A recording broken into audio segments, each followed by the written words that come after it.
Welcome to Team Referral Network's monthly webinar series, Brown Bag Lunch and Learn. Did you bring your lunch? It may not even be lunchtime where you're located, so maybe it's time for a glass of wine. But we hope that you are able to join us during this time frame to help build and grow your business. Our webinar series features information that busy business people need to know to help them succeed. Today's topic is the mid-year check-in. And we're here with Laura Neubauer. She is our expert for this month's webinar. And I'm going to do a quick little introduction of Laura and then bring her on. Laura is a serial entrepreneur. She built her last business, Deliver It, into a multi-million-dollar business in just a few short years. She's been recognized as an expert to watch and has been California Businesswoman of the Year and one of Inc.'s fastest growing companies in America. President of NABO OC, which is the National Association of Women Business Owners, and president of NABO California. She has a passion to help people succeed in business, one that she and I share together. And she is currently building a new business, Kaleidoscope Media Services, a digital marketing agency for online learning academies. Laura is also the mother of two awesome daughters, and she is a good friend of mine. Please help me welcome Laura Neubauer. Welcome, Laura. Thank you. Good morning, Kelly, and good morning to the team audience. I'm happy to be here today. It is really, really great to have you here today. And you know, you and I have known each other for, I don't know how many years now, several years at this point.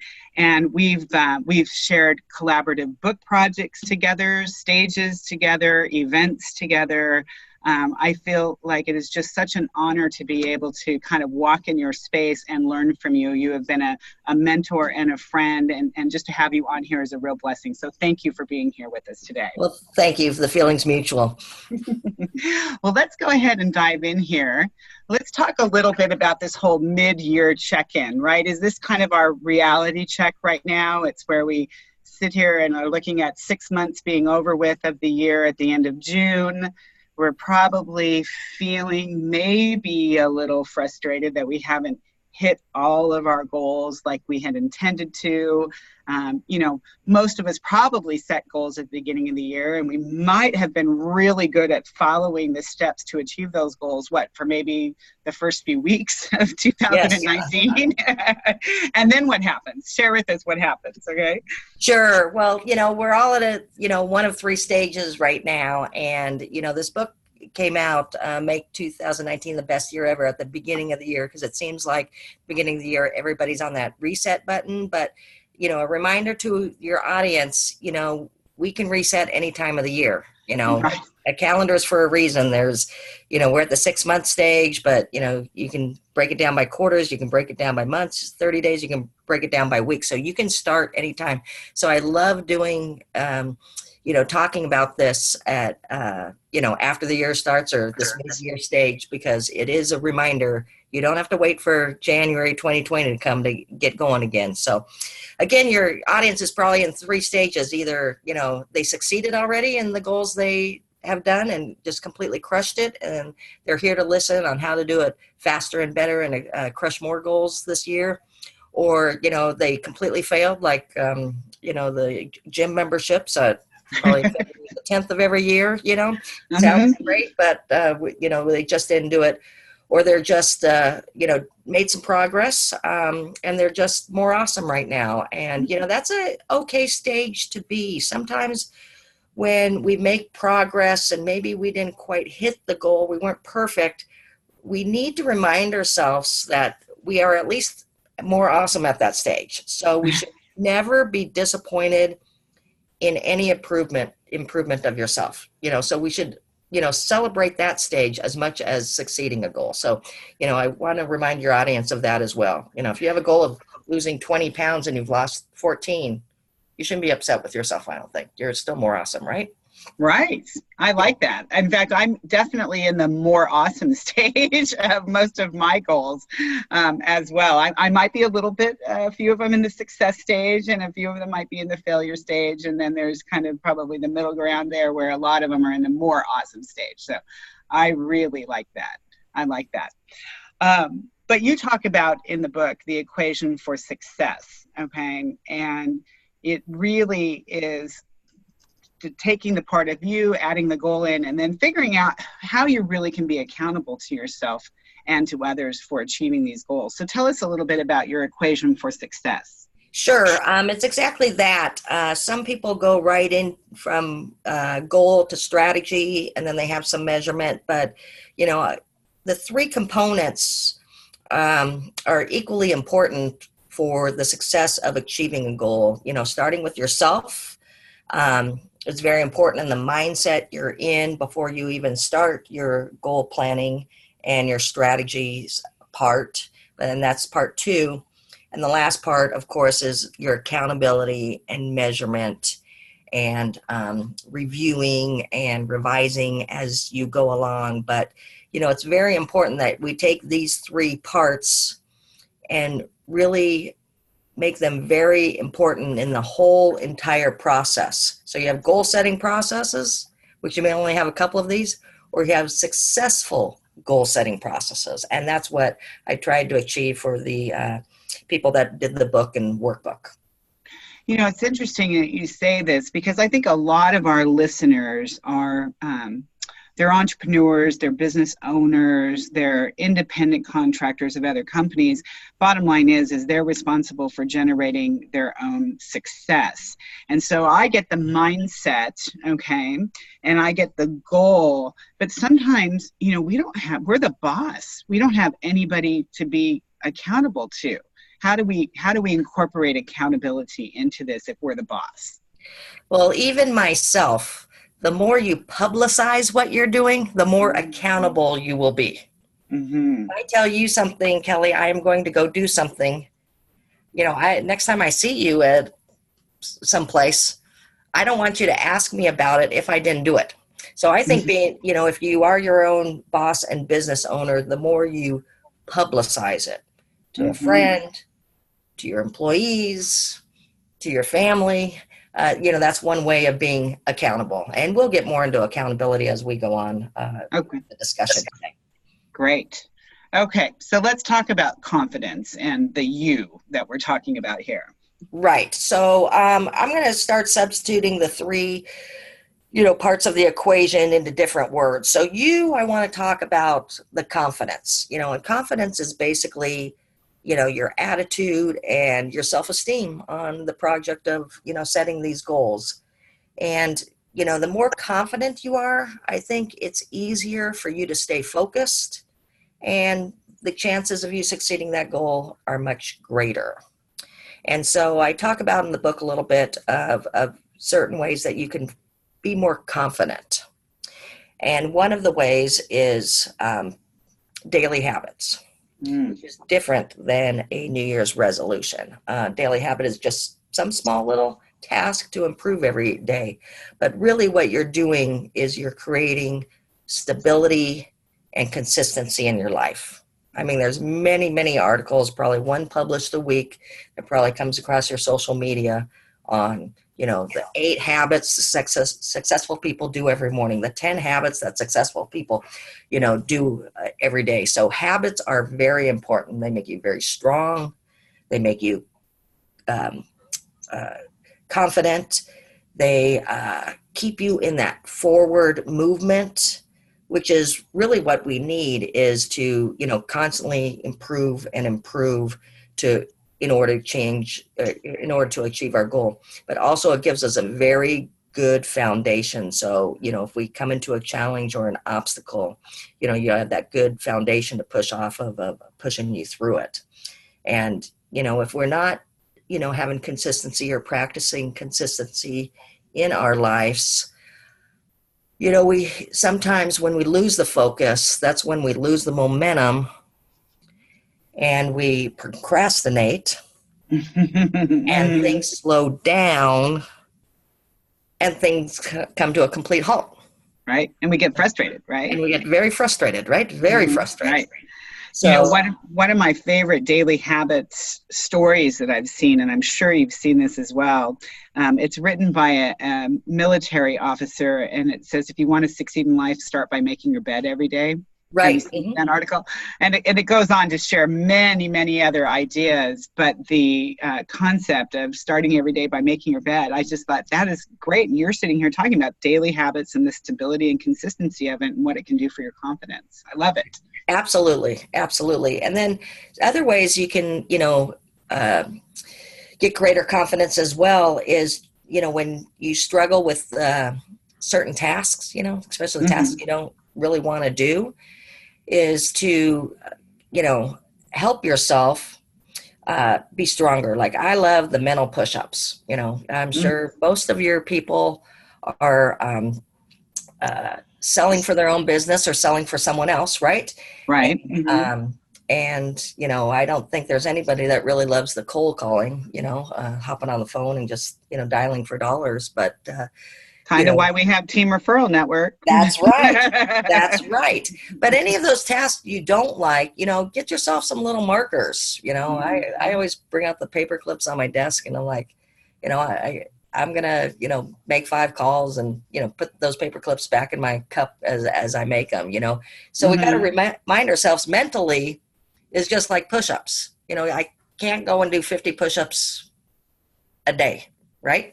But if you Right. do 3 today and 5 by the end of the week, and maybe you're doing 10 next week for the next couple of weeks, and you just increase, you get stronger and stronger. So think of your mental capability the same way as push-ups, so that's one way to continue growing that confidence. And then lastly, I'll just say before we move on is, Okay. anticipate some issues that may come across you, and then, you don't panic and wig out, and which decreases our confidence. So, Yeah. Panic and wigging out never serves us well. That's for sure. right, right. That's So, for sure.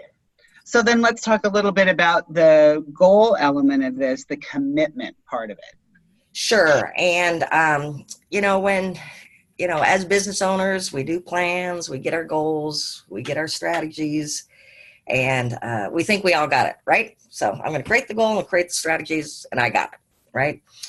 But I think the number one problem with people's failures in achieving their goals is their internal level of commitment.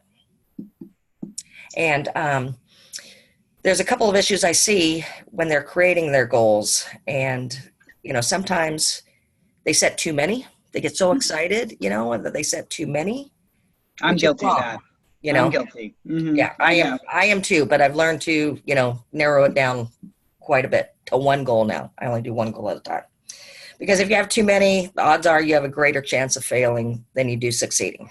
Mm-hmm. And again, you slow down the process. You don't have focus. You have focusing on this goal, this goal, this goal, this goal, and then you share your energy and nothing gets done, or it gets done very slowly. And believe me, I like to get rewarded often. So I like to achieve goals more often than on the slow boat. And again, like you said, it gets you discouraged and frustrated, when you don't and you stop entirely. So I say pick only one goal and work on it really, really fast. The other issue I see is when you are creating the strategy. Now, of course, you may only be working on one goal, but you may have a whole list of strategies you need to do to accomplish that goal. But there's a couple of very, very important steps that people miss between the goal setting and the strategy session. So that's what I'd like to talk about in this commitment component. Okay. Lay it on us. Okay. Well, number one is if you knew what to do to achieve that goal, you probably would have already achieved it, correct? Mm-hmm. Mm-hmm.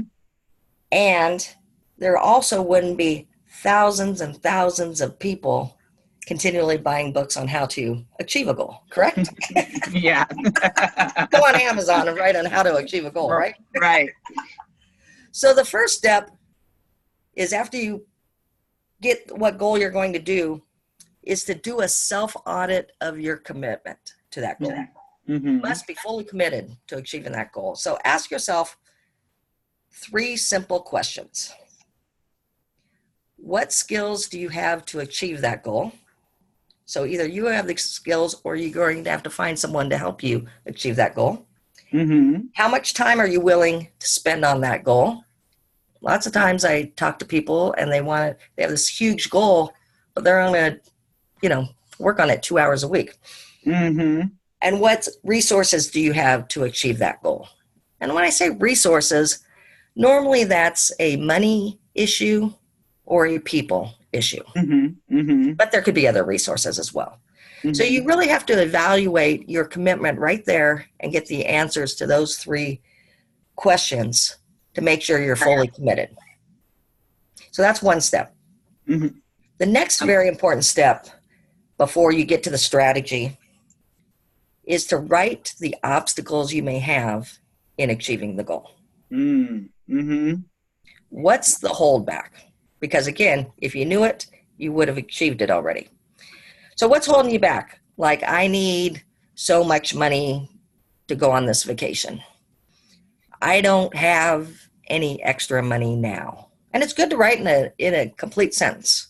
Mm-hmm. I don't have anyone that could do that work for me.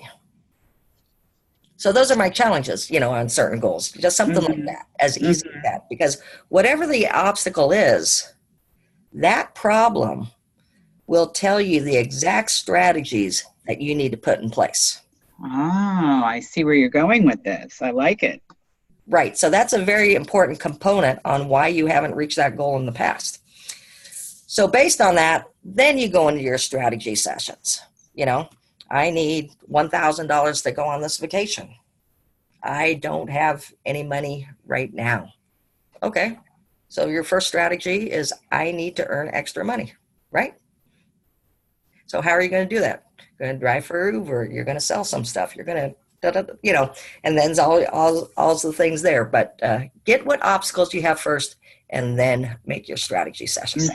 I like it. Okay. Okay.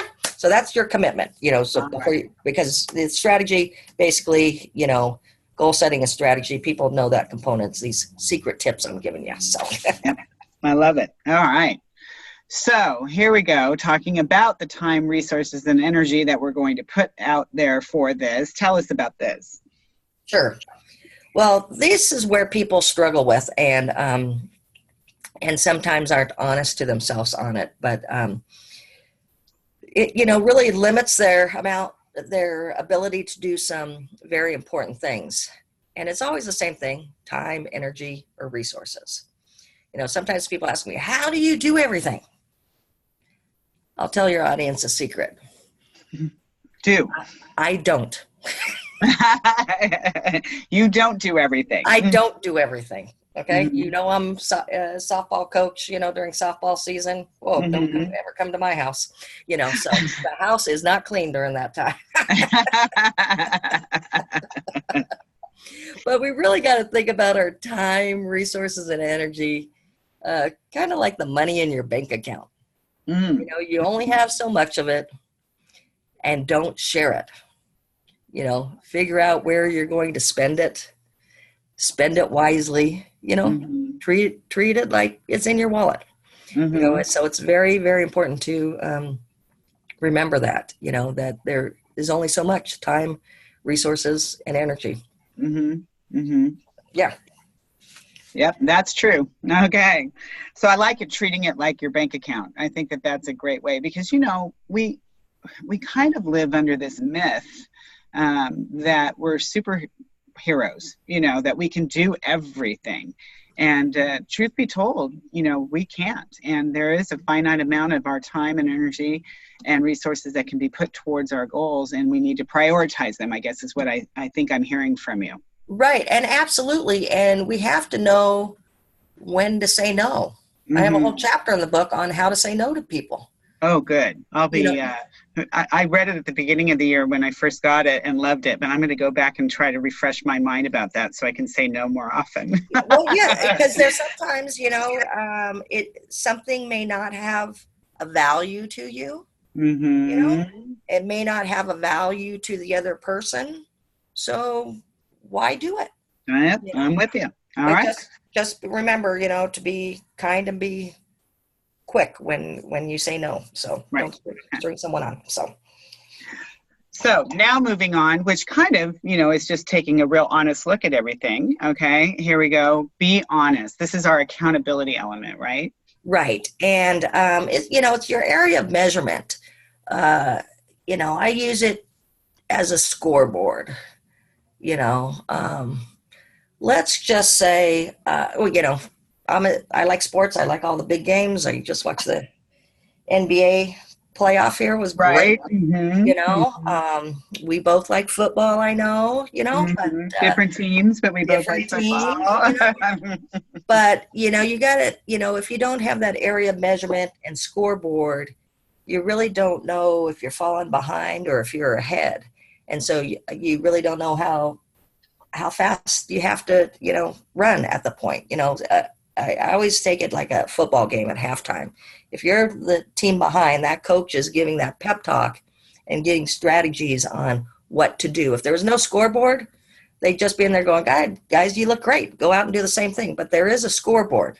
So they really have to now strategize on how to hit it. And, we can do all types of scoreboards, graphs, thermometers. In the book, I talk about the elementary school fundraising, Mm-hmm. and how Mm-hmm. kids, pester their parents for the last couple of dollars in the fundraiser. But if they didn't have that thermometer, the kids wouldn't go home and say anything, right? Right. But really, with all the scoreboards and recordings and measurements, that people put into play, whatever they're comfortable with, putting the benchmarks on their calendars, whatever is what they like to do. They have to be honest with the benchmarks when setting them. Mm-hmm. Mm-hmm. I'm going to go back to either weight loss or saving money, okay, which are two probably the biggest goals people set, and even in their business, finding, new money, right, new revenue, and etc. Be honest with the benchmarks. If it's weight loss, you're probably going to lose a couple pounds a week, for the first couple of weeks, and then you maybe lose a pound a week. But you may have something during the year or the period of your strategy that you want to accomplish the weight loss, where maybe there's a family wedding involved. Maybe that family wedding is a destination cruise. Mm-hmm. Odds are you're not going to lose weight in that week. You may even gain a pound or two. So adjust your fluctuation to be honest with the benchmarks when setting them. Same thing with saving money. You may be good in January, you may be good in February, you may be good in March, but in April, when April 15th comes along, you may not be able to save during that tax month, right? Mm-hmm. So set the realistic benchmarks to accommodate for those fluctuations and review it often. Come back. Don't say I'm going to, achieve something in 6 months and check it in 6 months. Review it often. Some goals that I set, some will be daily, some will be every couple of days, some will be a week, and some will be a month. It depends on the goal, but you do have to review it often and revise if you're off the mark and what worked and what didn't work. And a lot of people, they sit down and they try and revise to come up with something completely new, but you don't always have to do that. More so just analyzing your strategy and say what worked and I'm going to continue on, and what didn't work I'm going to change. Yep. But we fail most of the time because it's part of this accountability. When we look at the measurements, we're not honest to ourselves. Mm-hmm. We say, it's all right because it was because of this. Mm-hmm. And that's why we fail, is because we are not completely honest. And we give ourselves a break. And we shouldn't be giving ourselves a break. We should be truly honest on looking at why we failed at that time. Because if we give ourselves a break, we're basically giving ourselves permission not to achieve something that we truly deserve to achieve. Don't you agree? Yes, I do. I hear you loud and clear with that. And it's probably one of the more difficult elements to all of this, is really being brutally honest with yourself about things. That's why the accountability was the first thing that kind of jumped out at me, is like, how do we be really accountable? So this is great. Yeah. And if you're honest to yourself, you're more inclined to continue on that path of success and maybe even step it up. Maybe you Mm-hmm. felt a little bit behind, but if you're honest, hey, I didn't do the best I could. I really didn't, maybe you'll step it up and get to that level of success, because really, being completely honest is probably the real difference between success and failure. Yep. I like it. All right. Okay, so that leads us to, oh, darn it. Okay, this is where, we'd excused ourselves out of our accountability. So I guess no excuses is the very logical next element to this. Yes. And, I really live a no excuse life. When I have employees, I push them forward because I try and take out any excuses they may have, so it's the same, when you're looking at yourself. And so that new equation that went from you to goal setting to accountability, and we've changed it to confidence, commitment, and honesty. If we really look at those words, those are really traits that champions are made up of. Right.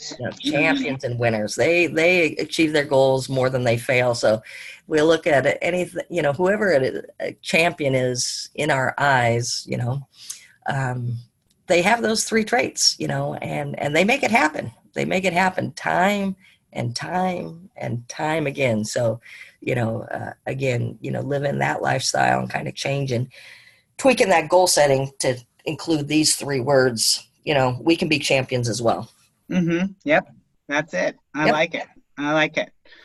All right. So tell us a little bit about the Make 2020 Your Best Year Ever. I mean, it's a great step-by-step, no-nonsense approach to achieving your goals. But what was your inspiration, and tell us a little bit about it? Sure. My inspiration was actually the adult coloring book trend. Mm-hmm. Mm-hmm. And when that came out, and I kind of giggled because I'm actually a art major. I'm not a business major in college. I'm an art major. So I kind of giggled when the adult coloring book trend came, that people had to try and color between the lines to relax. I don't seem that like that's relaxing altogether, but people thought it was. So I thought, that's very preschoolish, kiddish, to be going back to coloring. So I said, well, let's amp it up and let's go to elementary school. And so I created this workbook, and that's what it actually is a workbook. Right. The goal setting, any book you pick up and read, they're pretty dang similar, right? But these are lessons, very short lessons, like you were in first or second grade, to read about.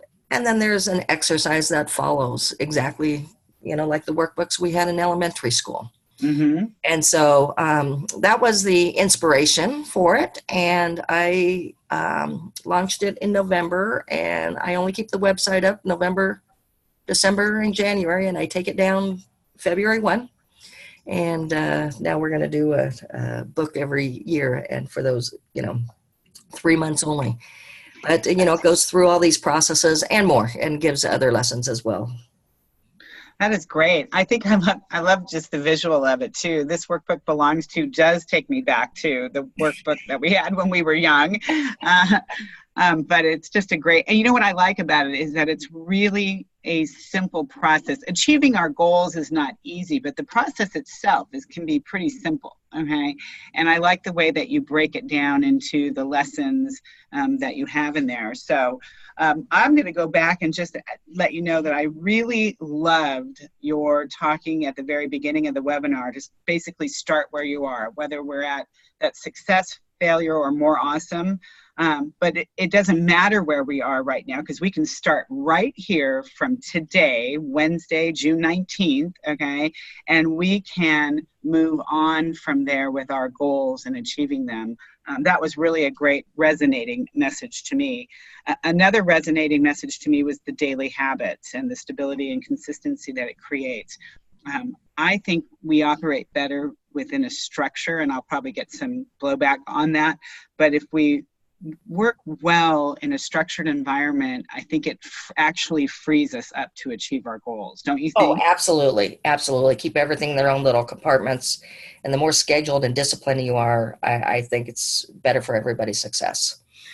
I really do too. And I can tell you something that changed my life many years ago is a daily habit of mine where I start my mornings off with God. And, I realize everybody has different beliefs and that kind of thing. So this is by no means meant to insult anybody on your different beliefs.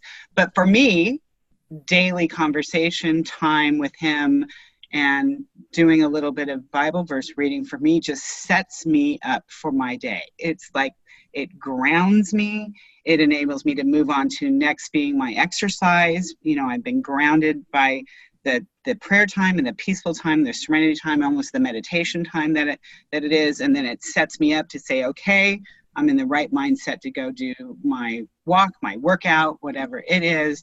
And then I'm ready to, and then fill in the blank, get to a team meeting, go into the office, start my day and looking in terms of what are all the various tasks that need to be done.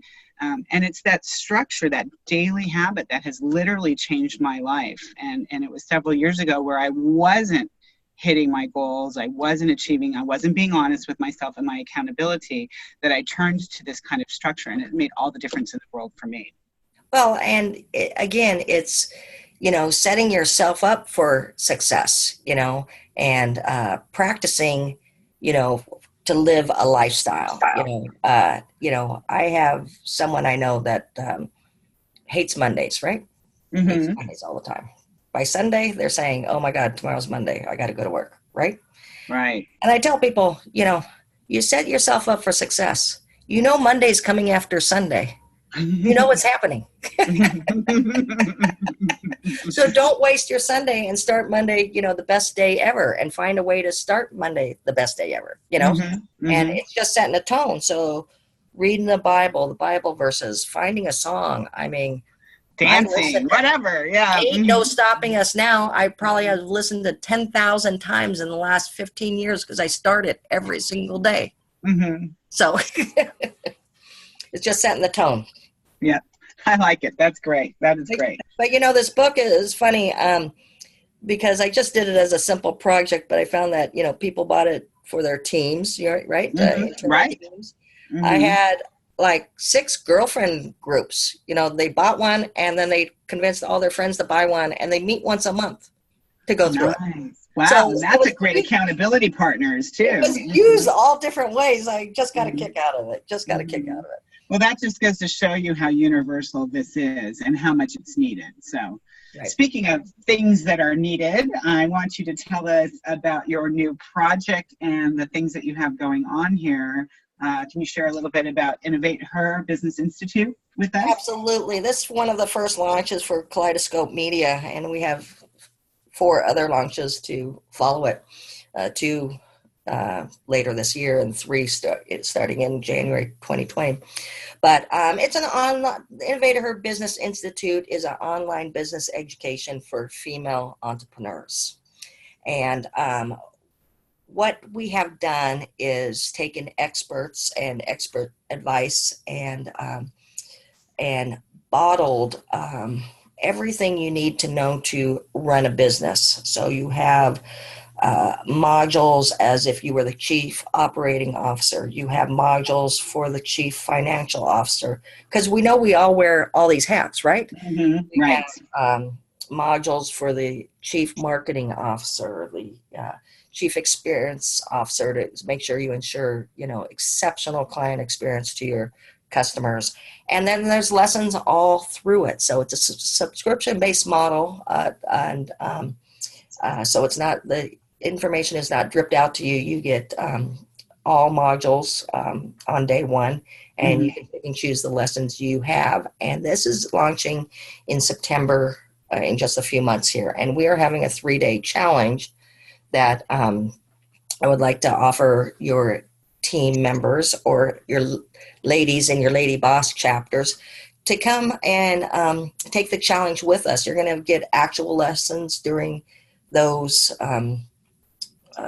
that 3-day challenge, and then some action items to do afterwards. And we'll have a site as well that you can, Q&A or take some accountability with those challenges as well. So I invite your audience there to come join us. And again, email me at laura@lauraneubauer.com, and I'll make sure you get on the invite list. Completely free to your team members. Wow, nice. And just put team invite in the subject line, please. And back to, make 2020 the best year ever. Email me there too and put team discount or something. And when we launch in November, I'll make sure everybody gets an invitation for 50% off the book. So, nice. Okay, so email you laura@lauraneubauer.com. And for the 3-day challenge, say 3-day challenge, but put team offer in the subject line. Right. Mm-hmm. Okay, great. And then same thing if they want to do for the discount for the book when it comes out in November. Just put team offer, and then just tell me in the description what you're interested in. You're interested in both, or you're interested in the book, or you're interested in the Innovator Business Institute. But the Innovator Business Institute, I had to go back and forth because I forgot the offer for the best year ever. That's okay. But, I think it's, business owners are always looking for additional education. And, I'm asked several times, even though I'm not a business coach, advice and on business. So I took really what's out there, and lots of times, it's money, marketing, or project management, but we took I sat for a week on all different topics of what a business owner needs, and found the experts that go out there and write the content for this. So it's very exciting, this new chapter here. Well, super excited for you. I really thank you for taking the time to spend with our audience today and share your information, kind of the mid-year check-in for us to really get revved back up again, recommitted to this process of being successful. Your words are certainly very knowledgeable. I know how successful you are, what you've achieved in the past, and what you're continuing to do in the future. You have a huge impact on not only just women business owners, but many business owners. And I thank you for spending your time with us today. So email Laura, lauraneubauer.com. And for those of you that want to know more about Team Referral Network, you can learn more about Team at teamreferralnetwork.com. I want to thank you, everyone, for being on the webinar with us here today and listening in our listening audience. After the recording is sent out, you guys are all awesome. Thanks so much. Thanks, Laura. Thank you. Have a great day. All right. Bye. Bye-bye.